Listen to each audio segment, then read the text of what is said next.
Vamos a escuchar ahora a Hugo Moyano, secretario general de la Confederación General del Trabajo.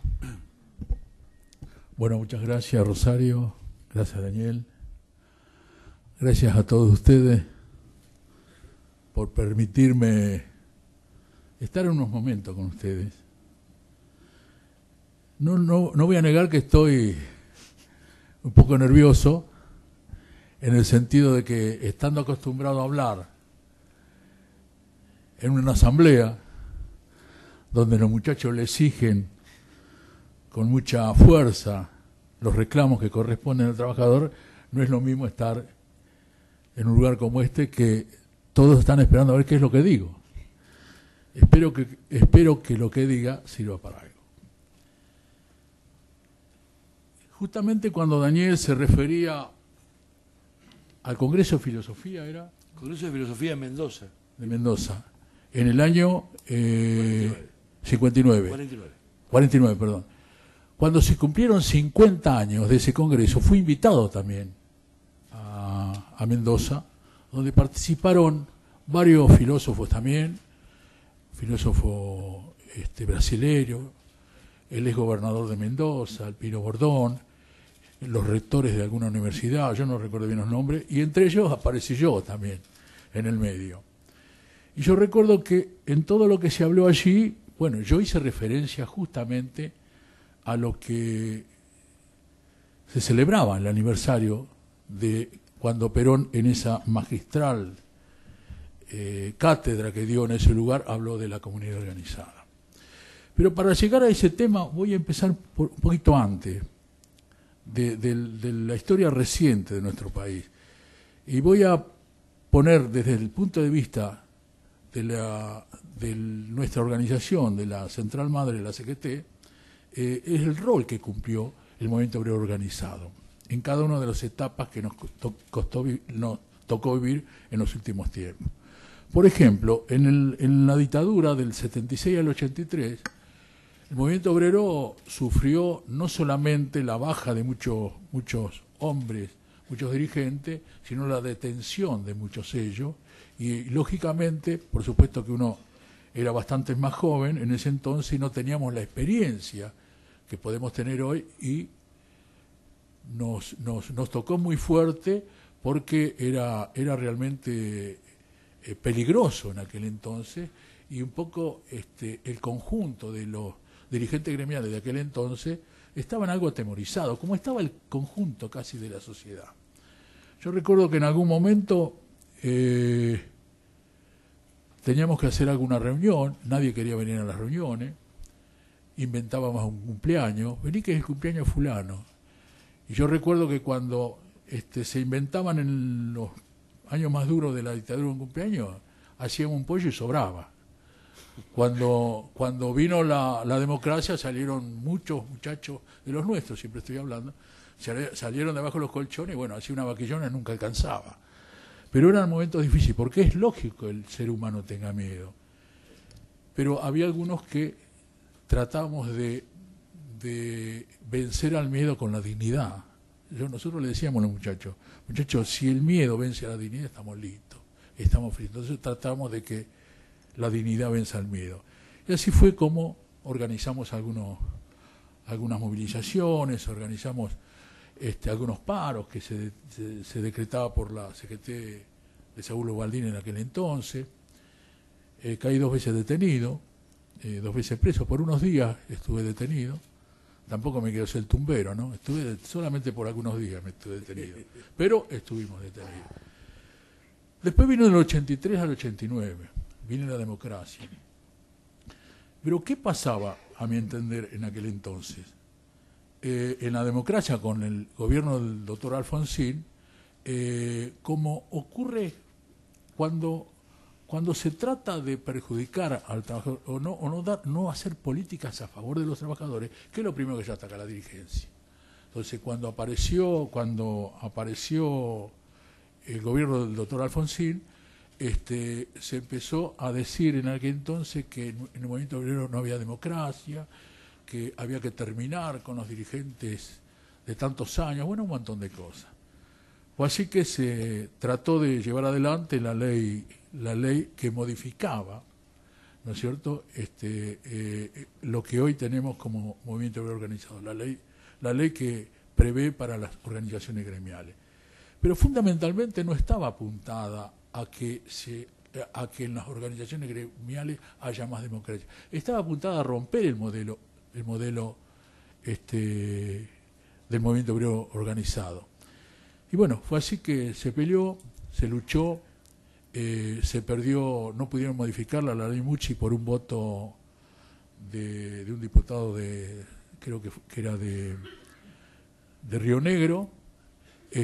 Bueno, y así seguimos, ¿no es cierto?, peleando. Después vino la década del 90, donde sí se atacó directamente a los trabajadores, a nuestro entender, donde se empezaron a hablar de las leyes flexibilizadoras, de las leyes que le quitaban derechos a los trabajadores. Lógicamente, cuando se instala una política para los trabajadores es porque responde a una política económica, porque todo está entrelazado.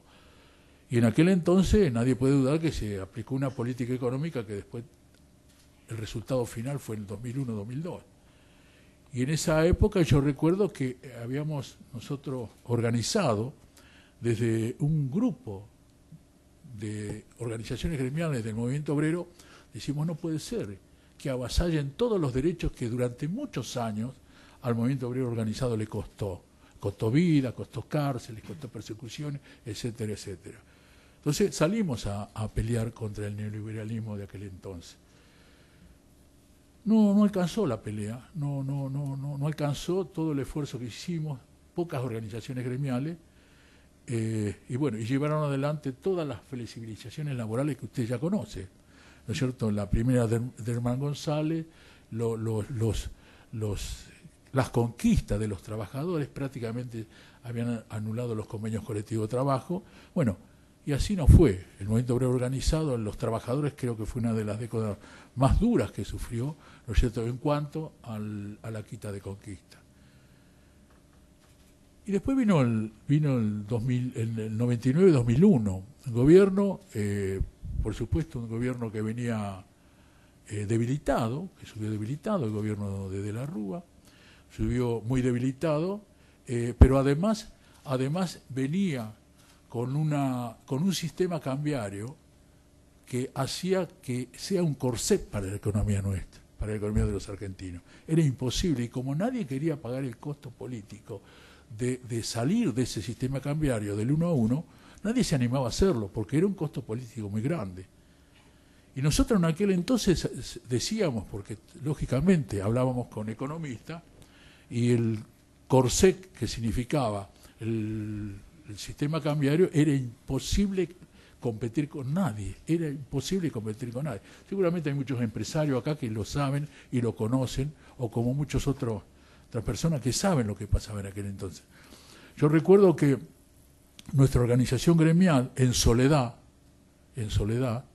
cortaba las fronteras para evitar el avance de los camiones brasileños, chileños, paraguayos, bolivianos, todos, para evitar el avance, y prácticamente el transporte internacional nuestro había desaparecido. Era imposible competir con los otros países por el sistema cambiario. Yo recuerdo que teníamos como base cuánto salía un viaje Buenos Aires-San Pablo, y yo no recuerdo exactamente, pero creo que salía alrededor de $1.400, ¿no es cierto? Los brasileños lo hacían por $700, y a veces menos. O sea, era imposible competir, y como consecuencia de eso iba desapareciendo el transporte internacional. Nosotros paramos la frontera, teníamos muy poco eco en esos temas, porque lógicamente el gobierno implementaba una política que justamente estaba dada, ¿no es cierto?, en el sistema cambiario. Bueno, así fue como seguimos peleando, seguimos luchando. Digo esto porque yo no sé si tengo muchos méritos, pero sí tengo algo que me parece que nadie le puede conocer, es la coherencia que he tenido durante toda mi etapa de dirigente gremial. seguimos luchando, tampoco alcanzó la lucha en el 2001-2002, denunciamos la Banelco,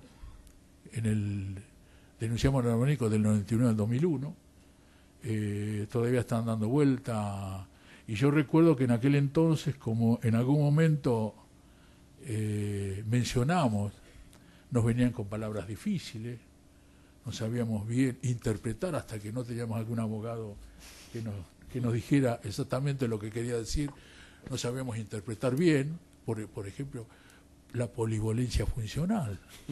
Yo no lo había escuchado nunca. ¿De qué se trata esto? Las asignaturas pendientes. Recuerdo que una vuelta cerró una empresa en Buenos Aires y fuimos a reclamarle. ¿Pero cómo? ¿Ustedes apoyan la política económica? Estos son los efectos no deseados de la economía. Pero la gente quedó en la calle. Y bueno, eran los efectos no deseados de la economía. Bueno, todo ese tipo de palabrerío que se utilizaba en aquel entonces es el temor, ¿no es cierto?, que por ahí se empiezan a utilizar de nuevo.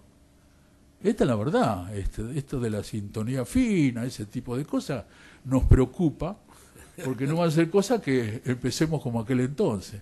Bueno, eso es un poco toda la tarea que dimos, toda la pelea que dimos, todo lo que hicimos siempre, ¿no es cierto?, defendiendo lo que representamos, que son los trabajadores.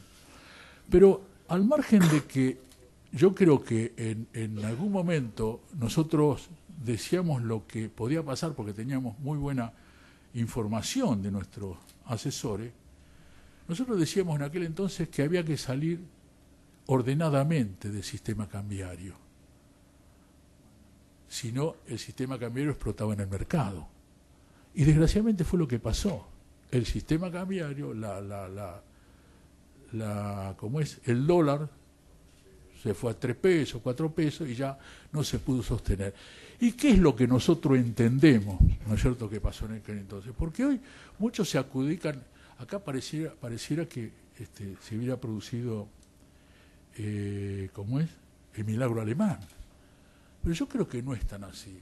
Cuando explota el sistema cambiario, ¿qué es lo que ocurre? Yo recuerdo que hablamos con todas las organizaciones gremiales, por ejemplo, los de ceramistas, los muchachos ceramistas. Decíamos, las fábricas están trabajando un 15%, porque viene toda la importación desde afuera. Cuando explota el sistema cambiario, que ya no se podía comprar más afuera, que ya no era comprar, fabricarlo acá salía 4, y fabricarlo afuera salía 1. Y por supuesto que todo el mundo importaba, una cuestión de sentido común. Pero cuando se cae el sistema cambiario, se revirtió eso. Comprarlo afuera valía 4 y comprar. Entonces, a partir de ahí empezó a restablecerse, ¿no es cierto?, la economía argentina, a recuperarse la economía argentina con un empobrecido mercado interno que teníamos. Y bueno, después hablemos de todo lo que pasó, los granos, etcétera, etcétera, ¿no es cierto? Entonces fue lo que produjo ese cambio que hemos tenido, gracias a Dios, los argentinos en los últimos tiempos. Pero nosotros hemos apoyado al gobierno que arrancó en el 2003, lo hemos apoyado porque a nuestro entender ha producido hechos muy importantes, por ejemplo, la negociación de la deuda externa. Yo recuerdo que en aquellos tiempos todos los gobiernos decían, vamos a honrar la deuda externa. No quiero imitar a nadie, pero usted se acuerda que decía, vamos a hacer gobierno, pero vamos a honrar la deuda externa, decía el gobierno asumido en 1999. O sea, la deuda externa había que honrarla, porque si no, me imagino yo, no había ninguna posibilidad de ganar. Entonces, todos tenían ese objetivo, no molestar al exterior, no molestar a los organismos internacionales. Cuando sale la discusión de la deuda externa, yo creo que se maneja muy bien, con mucha firmeza, con muchísima firmeza a partir del 2003, ¿no es cierto? Se maneja con firmeza y se logra una reducción importante. Pero a mi entender, tenemos que comprender también que los organismos internacionales venían con una debilidad bastante pronunciada también en ese entonces. No era el Fondo Monetario o el Banco Mundial que teníamos en el 83, por ejemplo, cuando le producen a Alfonsín el golpe financiero. No era el organismo internacional. Venía mucho más debilitado, ¿no es cierto? Entonces se logra imponer, ¿no es cierto?, la reducción importantísima de la deuda externa. Y después se aplica una economía, se aplica una economía donde no es una economía de endeudamiento, es una economía donde se trata de funcionar con los recursos propios. Entonces, esto lo apoyamos permanentemente. Esto creo que ningún argentino puede dejar de reconocer esa realidad y ese mérito que hubo en aquel entonces de gobierno. Por otro lado, cuando se ponen en práctica la discusión paritaria, lógicamente, después de haber peleado durante muchos años para la vuelta a la democracia, para evitar que nos sigan aplicando leyes flexibilizadoras, para evitar que sigan despidos, después de venir peleando durante tanto tiempo, cuando aparece alguien que dice, bueno, acá tienen el instrumento fundamental para que los trabajadores puedan recuperar el poder adquisitivo del salario. Y esto lo inventó Perón. Las paritarias las inventó Perón. Entonces, ¿cómo no vamos a reconocer, ¿no es cierto?, un gobierno que aplica estas políticas y que nos permite a los trabajadores ir recuperando el poder adquisitivo del salario? Lógico, estuvimos apoyando y estuvimos compartiendo un montón de cosas, pero después empezó a cambiar la cosa. Esto no lo puede negar nadie. Entonces, hoy Daniel hablaba de la intelectualidad y el estadista. A mi entender, una cosa es la intelectualidad, una cosa es ser intelectual y otra cosa es ser estadista. Yo creo que Perón tenía las dos. Esas dos grandes cosas tenía Perón. Era intelectual y era estadista. Porque el intelectual es el hombre o la persona que ha tenido la suerte de ir a universidad, de facultad, de leer mucho, de estudiar, de retener lo que ha estudiado, ¿no es cierto? Eso me parece que es muy importante. Pero el estadista es una cosa distinta. El estadista hay que prever el Estado en el tiempo. Y esto me parece que es lo que se mencionó acá, lo que yo escuché que habían conversado, y es lo que nos está faltando. El estadista. Prolongar el Estado en el tiempo, ¿no es cierto?, con un proyecto que nos permita ir mejorando. Entonces, y esto, a mi entender, pasa en algunos casos por un exceso de intelectualidad. Y yo creo que el pico más grande de la ignorancia de la persona es creerse superior a otro. Es el pico más grande de la ignorancia de la persona, creerse superior a otro, por más estudio e intelectual que se crea. Porque me lo decía un poco Daniel, ¿no es cierto? El intelectual puede proyectar un montón de cosas, pero a veces en la práctica no es lo mismo que se proyecta en los libros o en los papeles. Es como la teoría y la práctica. La teoría puede ser perfecta, pero la práctica a lo mejor no es tal así. Entonces, esto me parece que es lo que nos está ocurriendo, que algunos creen que la teoría de la intelectualidad puede resolver los problemas de la práctica de la sociedad. Y esto me parece que es lo que está pasando. Por eso que cuando reclamamos algunas cosas desde el movimiento obrero organizado, me parece que no estamos equivocados. En principio, si la situación del país no se refleja de quienes tienen la responsabilidad de conducir los destinos del país, no se refleja en la realidad. Yo estoy convencido que si se dijera la absoluta verdad, estaríamos todos los argentinos dispuestos a colaborar y a contribuir para salir de una situación en la que podemos entrar. Ahora, si se le dice que está todo bien, pero no pueden pedir más aumento de esto, está todo perfecto, pero los 15.000 millones de las obras sociales no se lo devolvemos, está todo bárbaro, pero no aumentamos la asignación familiar, los topes de asignación familiar, entonces no es la verdad esa. Yo reitero, yo creo y estoy convencido que la inmensa mayoría de los argentinos, si se le dijera la verdad de la realidad que vivimos, todo el mundo colaboraría y contribuiría a poder salir de esa situación. Pero desgraciadamente a veces no se dice la verdad. Y esto me parece a mí que es el exceso de intelectualidad, de creer que solamente con la intelectualidad se pueden resolver los problemas de la gente. Creo que yo, a mi modesto entender, yo me olvidé decir al principio, yo no tengo estudios secundarios, apenas tengo el primario. No, apenas no lo tengo completo al primario. Que no deja de ser una ventaja. ¿Qué significa eso? Que a veces la sabiduría hace entender mejor las cosas que la intelectualidad. Entonces, si a lo mejor, y yo, seguramente muchos habrán leído tantas cosas que ya he escrito de mí, tantas cosas han dicho de mí, y acá en este lugar también me han acusado de todo, de un montón de cosas, de tantas cosas me han acusado, que ya ni las recuerdo. Han dicho que es un tipo duro, un tipo esto. Yo soy un tipo firme en mis reclamos, como puede ser cualquiera, pero siempre estoy dispuesto a colaborar y contribuir para aquellos temas que no están resueltos se puedan resolver. Pero a veces, en algunos casos, la prensa y en algunos casos, otras personas le han tratado de hacer a uno una imagen que a lo mejor no la tiene. Por eso es que cuando surge la posibilidad de ir a alguna facultad, a este tipo de charlas, fundamentalmente con chicos más jóvenes, cuando comenzó a surgir esa posibilidad, alguna facultad, alguna universidad, alguna cámara empresaria, la gente dice, pero este negro no es tanto como dice, no es un negro tan jodido. Y algunos me están viendo ya no tan negros, ya de ojos un poco más claros, ¿no? Pero entonces, esto me parece a mí, me parece lo importante.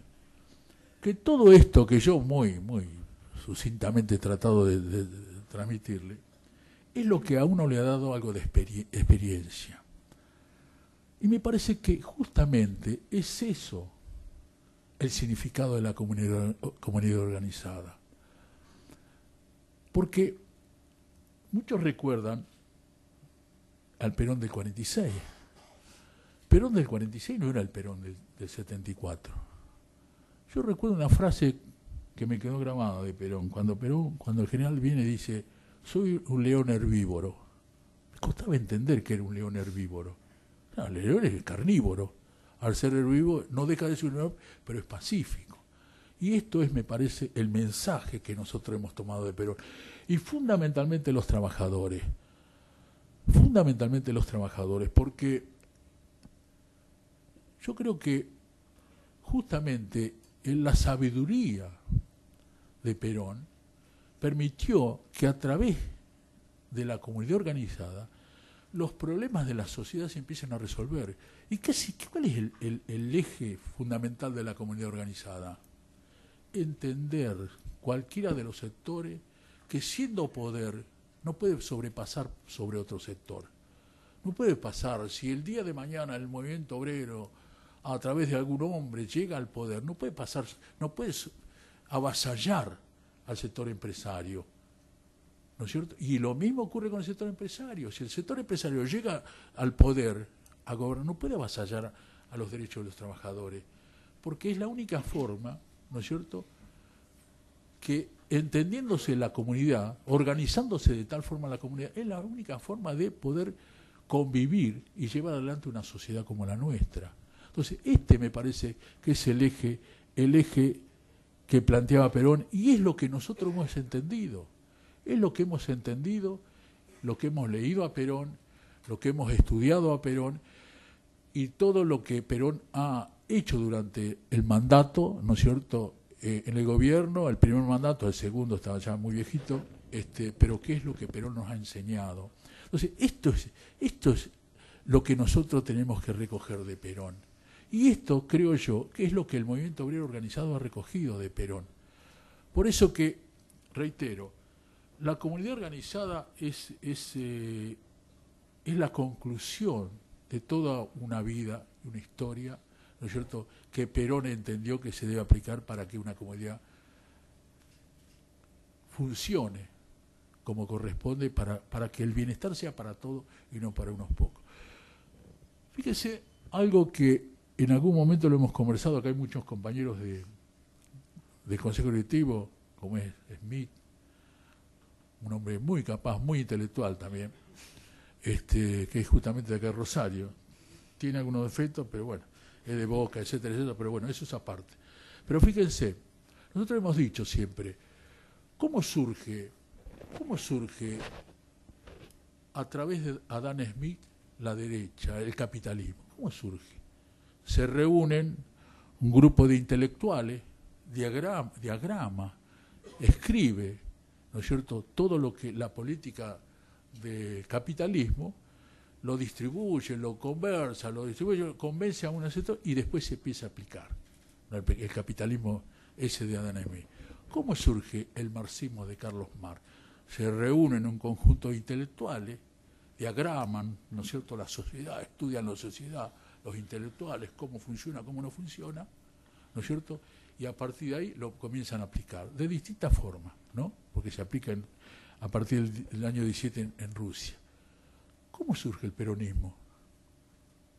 El peronismo surge por la irrupción del pueblo trabajador a las calles de Buenos Aires. Yo recuerdo que contaba alguien, decía que cuando se produce el 17 de octubre, era un intelectual cuando se produce el 17 de octubre y cuando el pueblo trabajador invade la ciudad de Buenos Aires, cosa que no había pasado nunca, este intelectual estaba en el balcón de su casa y decía que veía todos esos rostros compungidos, pero alegres cantando, cantando en ese momento se cantaba yo te daré una cosa, te daré, patria hermosa, una cosa que empieza con P, Perón. Y cuando decía Perón era una explosión. Él lo contaba, este intelectual. Entonces cuando vio toda esa masa de trabajadores, gente sufriendo, dice, ahí me hice peronista. Era Leopoldo Marechal, un intelectual muy conocido. Entonces, a diferencia de otros movimientos, de otros sistemas que en el mundo se han aplicado durante muchos años, el peronismo surge del pueblo. Después Perón empezó a escribir sobre el peronismo y sobre la doctrina del peronismo. A diferencia de otros. Y por eso, entendemos nosotros, el peronismo lleva más de 60 y pico de años. Y sinceramente, yo no sé si todos serán, pero cada vez hay más peronistas. Y eso que se han hecho macanas del peronismo, acordémonos de la década del 90.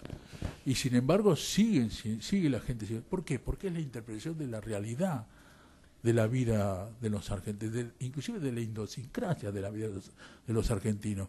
Por eso, a diferencia de otros sistemas que se aplicaron hace muchos años, ¿no es cierto?, el peronismo surge espontáneamente de los trabajadores y después se plasma en los distintos libros y a partir de ahí comienza su crecimiento permanente. Entonces, esta es la diferencia. Entonces, creo yo que a veces, y esto queda demostrado de lo que decíamos al principio, a veces los intelectuales no la saben todas y se equivocan.